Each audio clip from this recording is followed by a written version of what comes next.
નમસ્કાર દર્શક મિત્રો, હું છું પરમાર અનિશા. તમે જોઈ રહ્યા છો લોક સામના ન્યૂઝ. તો જોઈએ આજના સમાચાર. નમસ્કાર દર્શક મિત્રો, હું છું દર્શના જોશી. તમે જોઈ રહ્યા છો લોક સામના ન્યૂઝ. તો જોઈએ આજના સમાચાર સુરતથી અમારા રિપોર્ટર નૈતિક રેશમવાળા સાથે.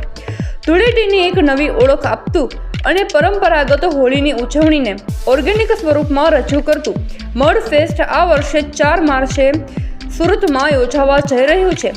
ટ્રિયોમ ક્લબના સંચાલક સુરેશ કુંડલિયાના સહયોગથી આપવા ચોકડી ટ્રિયોમ ક્લબ ખાતે યોજનાર આ ઇવેન્ટનું આયોજન કલર્સ ઇવેન્ટ એન્ડ એક્ટિવેશન દ્વારા કરવામાં આવી રહ્યું છે.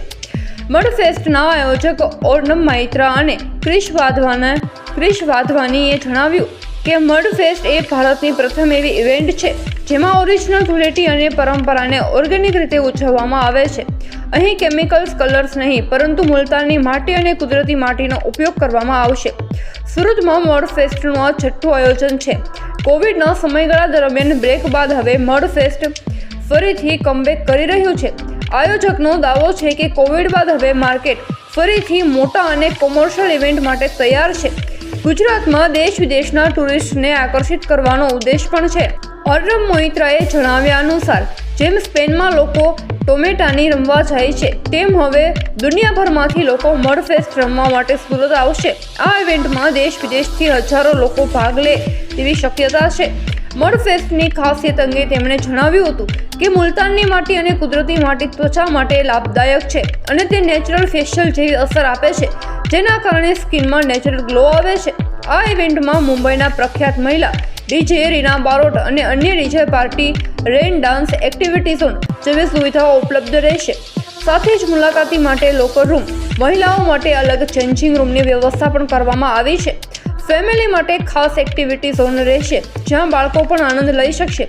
આ વર્ષે ખાસ આકર્ષણ તરીકે પ્રાઇવેટ પીટ્સ અને વીઆઈપી લાઉન્જની સુવિધા પણ આપવામાં આવી છે જેમાં પરિવાર પોતાના પ્રાઇવેટ જગ્યા પર અલગથી મડ ફેસ્ટનો આનંદ માણી શકશે. આ વિશાળ ઇવેન્ટ માટે લગભગ 8 થી 10,000 યાર્ડ જેટલા મોટા ગ્રાઉન્ડમાં આયોજન કરવામાં આવશે. સુરતવાસીઓને સંદેશ આપતા આયોજકે જણાવ્યું હતું કે આ સુરત માટે ગૌરવની વાત છે કે હવે હોળી અને ધૂળેટી સમયે લોકો પુષ્કર કે ગોવા જવાના બદલે સુરત આવશે અને મડ ફેસ્ટનો આનંદ લેશે. તો ફરી મળીશું નવા સમાચાર સાથે. શું નામ અને કયા સંસ્થા દ્વારા ઇવેન્ટનું આયોજન કરવામાં આવે? આ જે છે, મારું નામ સુરેશ કોંડલિયા, ટ્રાયમ ક્લબના ચેરમેન છું. આ ટ્રાયમ ક્લબના બાજુ આપણી જગ્યા છે ત્યાં આગળ આપણે કરવામાં આવ્યું છે અને મેઇન આનો હેતુ એવો છે કે લોકો સાથે આવે. ક્લબનું મેઇન લોકો સંગઠન એક સાથે ભેગા થાય અને લોકો સેલિબ્રેટ કરે અને મેન્ટલ અને ફિઝિકલ હેલ્થ ઇમ્પ્રૂવ કરે.